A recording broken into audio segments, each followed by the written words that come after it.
ನೋಡಿ, ಇಲ್ಲಿ ಸಿದ್ದರಾಮಯ್ಯ ಸಿಕ್ಕಿ ಬೀಳ್ತಾರಾ ಅನ್ನೋಂಥ ಪ್ರಶ್ನೆ ಬೇರೆ ಬೇರೆ ಕಾರಣಗಳನ್ನು ಕೊಡ್ತೀನಿ. ಆದರೆ ಡೈರೆಕ್ಟ್ಲಿ ಸಿದ್ದರಾಮಯ್ಯ ಎಲ್ಲೂ ಸಿಕ್ಕಿ ಬಿದ್ದಂಗೆ ಕಾಣ್ತಾ ಇಲ್ಲ ಈಗಿನ ಮಾಹಿತಿಗಳ ಪ್ರಕಾರ. ಹೆಂಗೆ ಅಂತ ಹೇಳ್ತೀನಿ. ಸಿ ಟಿ ಕುಮಾರ್ ಸಿದ್ದರಾಮಯ್ಯ ಅವರ ಖಾಸಗಿ ಆಪ್ತ ಸಹಾಯಕ. ಸಿದ್ದರಾಮಯ್ಯ ಯಾವಾಗ ಸಿಕ್ಕಿ ಬೀಳ್ತಾರಂತೂ ಹೇಳ್ತೀನಿ. ಸಿ ಟಿ ಕುಮಾರ್ ಸ್ಥಳೀಯ ಕಾರ್ಯಕ್ರಮ ಕೆಲಸ ನೋಡಿಕೊಳ್ತಾ ಇದ್ದರು ಅಲ್ಲಿ ಮೈಸೂರಲ್ಲಿ. 2014ರಿಂದಲೂ ಕೇಸ್ ಫಾಲೋಅಪ್ ಮಾಡ್ತಾ ಇದ್ದಾರೆ. ಪಾರ್ವತಿ ಪರವಾಗಿ ಅರ್ಜಿ ವಿಲೇವಾರಿ ಇವರು ಮಾಡಿದರು.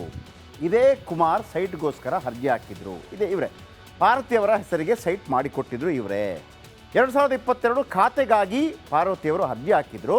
ಈ ಅರ್ಜಿಗೂ ಇದೇ ಕುಮಾರ್ ಸಹಿ ಹಾಕಿದ್ದರಂತೆ. ಪಿ ಎ ಮೂಲಕ ಇಲ್ಲಿ ಬರೋದು, ಪಿ ಎ ಮೂಲಕ ಸಿದ್ದರಾಮಯ್ಯ ಪ್ರಭಾವ ಬಳಸಿದ್ದಾರೆ ಅಂತ. ಪಿ ಎ ಮೂಲಕ ಬಳಸಿದ್ದಾರೆ ಅಂತ, ಬಳಸಿದೆ ಅಂತಿಲ್ಲ, ನೀವು ಅದನ್ನು ಪುಷ್ಟೀಕರಿಸಬೇಕು. ಬಳಸಿದ್ದಾರೆ ಅಂತ ಆರೋಪ. ಆತನ ಮೇಲೆ ಬೇಕಿದ್ದರೆ ಶಿಕ್ಷೆ ಆಗ್ಬೋದು, ಸಿದ್ದರಾಮಯ್ಯಗೆ ಬರಲ್ಲ, ಅಲ್ಲಿ ಪ್ರೂವ್ ಮಾಡೋಕ್ಕಾಗಲ್ಲ ನಿಮಗೆ. ಇದನ್ನು ಆರ್ ಟಿ ಐ ಕಾರ್ಯಕರ್ತ ಗಂಗರಾಜು ಆರೋಪ ಮಾಡಿರುವಂಥದ್ದು. ಓಕೆ, ಇದು ವೆರಿ ಇಂಪಾರ್ಟೆಂಟು. ಆಮೇಲೆ ಈ ಕಾರಣಕ್ಕಾಗಿ ಭಾಳ ಮುಖ್ಯವಾಗುತ್ತೆ. ಆಮೇಲೆ ಈ ಕುಮಾರ್ ಇದ್ದಾರಲ್ಲ, ಯಾರು ಕುಮಾರ್ ನಾಯಕ್ ಮೇಲೆ ಏನು ಆರೋಪ ಬರುತ್ತೆ ಅಂತಂದರೆ, ಆ 2004ರಲ್ಲಿ ಕೃಷಿ ಭೂಮಿ ಖರೀದಿ ಮಾಡ್ತೀವಿ ಅಂತ ಹೇಳ್ತಾರಲ್ಲ, ಅದು ಆಲ್ರೆಡಿ ವಾಸಯೋಗ್ಯ ಭೂಮಿ ಆಗಿರುತ್ತೆ. ವಾಸಯೋಗ್ಯ ಭೂಮಿ ಕೃಷಿ ಭೂಮಿ ಹಂಗಾಗತ್ತೆ. ಮಾಹಿತಿ ಕೊಡಿ ಅಂತೇಳಿ ಡಿ ಸಿ ಕೇಳಿರ್ತಾರೆ. ಆಗ ತಹಶೀಲ್ದಾರ್ ಮಾಡ್ಕೊಂಡ್ಬಂದಿರ್ತಾರೆ. ಅಲ್ಲೂ ಕೂಡ ಡಿ ಸಿಗೆ ಏನು ತೊಂದರೆ ಆಗೋದಿಲ್ಲ ನನ್ನ ಪ್ರಕಾರ, ತಹಶೀಲ್ದಾರ್ಗೆ ತೊಂದರೆ ಆಗುವಂಥ ಸಾಧ್ಯತೆ ಇದೆ. ಆದರೆ ಅದನ್ನು ಮಾಡಿ ಅಂತೇಳಿ ಸಿದ್ದರಾಮಯ್ಯನವರು ಫೋನ್ ಮಾಡಿದ್ರಾ, ಸಿದ್ದರಾಮಯ್ಯನವರು ಪ್ರಭಾವ ಬಳಸಿದ್ರಾ ಅಂತ ಆರೋಪ ಇದೆ ಅಂತೆ. ಫೋನ್ ಮಾಡಿದ ಸಾಕ್ಷಿ ಇದೆ, ಅವರು ಬಂದು ಬರ್ಕೊಟ್ಟ ಸಾಕ್ಷಿ ಇದೆ ಅಂತ ಮಾತ್ರ ಸಿದ್ದರಾಮಯ್ಯನವರು ಸಿಕ್ಕಾಕೋತಾರೆ. ಆದರೆ ರಾಜಕೀಯವಾಗಿ ಏನಾಗತ್ತೆ ಅಂತಂದರೆ, ಒಂದು ಆರೋಪ ಇದೆ ನಿಮ್ಮ ಮೇಲೆ, ನಿಮ್ಮನ್ನು ಅರೆಸ್ಟ್ ಮಾಡ್ತೀವಿ ಅಂತಂದಾಗ ರಾಜೀನಾಮೆ ಕೊಡಬೇಕಾಗತ್ತೆ. ಅಂಥ ಪರಿಸ್ಥಿತಿ ನಿರ್ಮಾಣ ಆಗತ್ತಾ, ಕಾದು ನೋಡಬೇಕಷ್ಟೆ. ನೆಕ್ಸ್ಟ್, ಮೂಡಾ ಹಗರಣದಲ್ಲಿ ಹೇಗಾದರೂ ಮಾಡಿ ಸಿ ಎಂ ಸಿದ್ದರಾಮಯ್ಯನವರನ್ನು ಸಿಲುಕಿ ಹಾಕಿಸಲೇಬೇಕು ಅಂತ ಪಣ ತೊಟ್ಟಂಗೆ ಕಾಣ್ತಾ ಇದೆ ಜಾರಿ ನಿರ್ದೇಶನಾಲಯ. ಹಾಗಾಗಿ ಅವರ ಆಪ್ತರನ್ನು ಮತ್ತು ಆಗ ಈ ಹಗರಣ ಆಯ್ತಲ್ಲ ಆ ಸಂದರ್ಭದ ಡಿ ಸಿ ಆಗಿದ್ದಂತಹ, ಈಗ ರಾಯಚೂರು ಎಂ ಪಿ ಆಗಿರುವಂತಹ ಯಾರು ಕುಮಾರ್ ನಾಯಕ್ ಅವರಿಗೂ ಕೂಡ ನೋಟಿಸ್ ಕೊಟ್ಟಿದ್ದಾರೆ. ಸೊ ಹಾಗಾಗಿ ಸ್ವಲ್ಪ ಮಂಡೆ ಬಿಸಿ ಉಂಟಾಗಿದೆ ಸಿದ್ದರಾಮಯ್ಯನವರಿಗೆ. ಹಾಗಾಗಿ ಆ ಹೇಳಿಕೆ ಕೊಟ್ಟರು ಅಂತೇಳಿ. ಬನ್ನಿ ಒಂದು ರಿಪೋರ್ಟ್ ಅದರ ನಂತರ ಮಾತಾಡ್ತೀನಿ.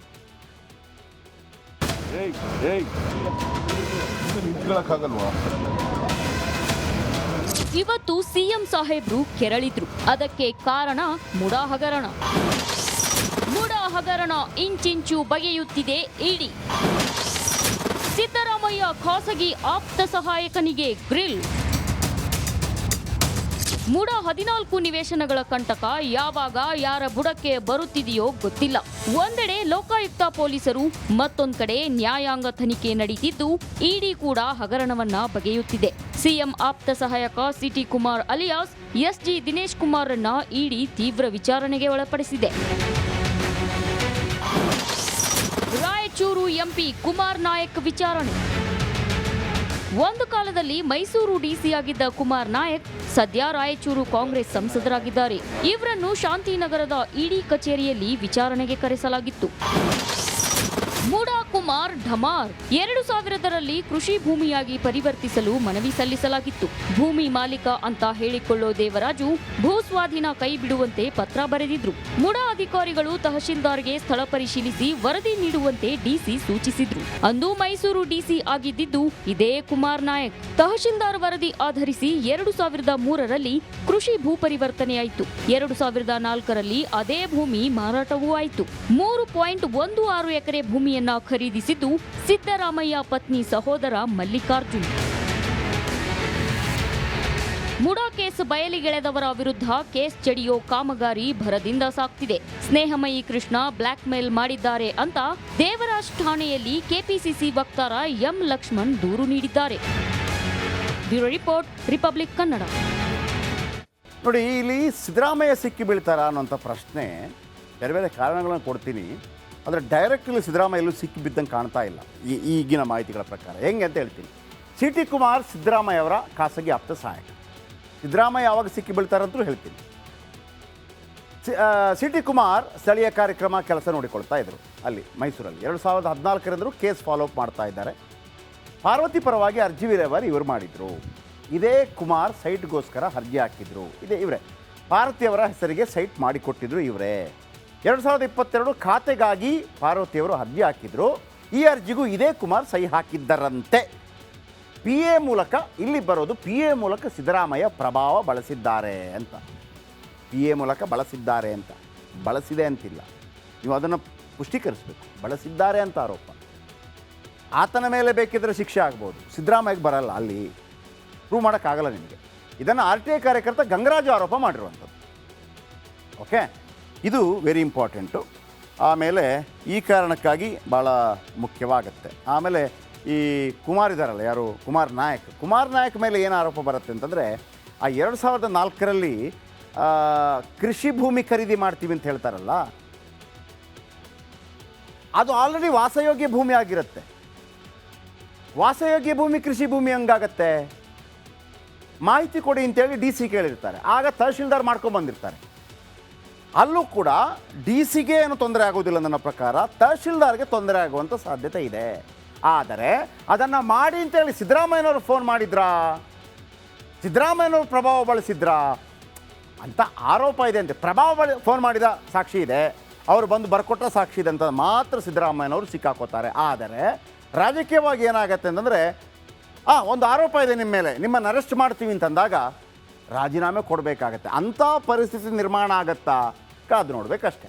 ನೆಕ್ಸ್ಟ್, ಮೂಡಾ ಹಗರಣದಲ್ಲಿ ಹೇಗಾದರೂ ಮಾಡಿ CM ಸಿದ್ದರಾಮಯ್ಯನವರನ್ನು ಸಿಲುಕಿ ಹಾಕಿಸಲೇಬೇಕು ಅಂತ ಪಣ ತೊಟ್ಟಂಗೆ ಕಾಣ್ತಾ ಇದೆ ಜಾರಿ ನಿರ್ದೇಶನಾಲಯ. ಹಾಗಾಗಿ ಅವರ ಆಪ್ತರನ್ನು ಮತ್ತು ಆಗ ಈ ಹಗರಣ ಆಯ್ತಲ್ಲ ಆ ಸಂದರ್ಭದ DC ಆಗಿದ್ದಂತಹ, ಈಗ ರಾಯಚೂರು MP ಆಗಿರುವಂತಹ ಯಾರು ಕುಮಾರ್ ನಾಯಕ್ ಅವರಿಗೂ ಕೂಡ ನೋಟಿಸ್ ಕೊಟ್ಟಿದ್ದಾರೆ. ಸೊ ಹಾಗಾಗಿ ಸ್ವಲ್ಪ ಮಂಡೆ ಬಿಸಿ ಉಂಟಾಗಿದೆ ಸಿದ್ದರಾಮಯ್ಯನವರಿಗೆ, ಹಾಗಾಗಿ ಆ ಹೇಳಿಕೆ ಕೊಟ್ಟರು ಅಂತೇಳಿ. ಬನ್ನಿ ಒಂದು ರಿಪೋರ್ಟ್ ಅದರ ನಂತರ ಮಾತಾಡ್ತೀವಿ.